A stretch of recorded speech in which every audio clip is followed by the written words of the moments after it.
ఒకప్పుడు ఒక అందమైన అడవిలో గజరాజు అనే ఏనుగు, చిట్టి అనే కోతి, మింకు అనే కుందేలు కలిసి సంతోషంగా ఉండేవారు.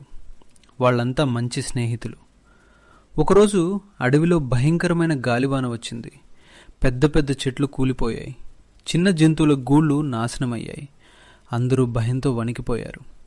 అప్పుడు గజరాజు అన్నాడు, మనం కలిసే ఉంటే ఏ సమస్యనైనా జయించగలం. చిట్టికోతి తన చాకచక్యంతో ఎత్తైన చెట్లపైకెక్కి సురక్షితమైన ప్రదేశం చూసింది. మింకు, కుందేలు చిన్న జంతువులను సమీకరించి ఒక గుహలోకి తీసుకెళ్ళింది. గజరాజు తన బలంతో పడిపోయిన చెట్లను తొలగించాడు. కొన్ని గంటల తర్వాత వాన ఆగిపోయింది. అన్ని జంతువులు సురక్షితంగా బయటికి వచ్చాయి.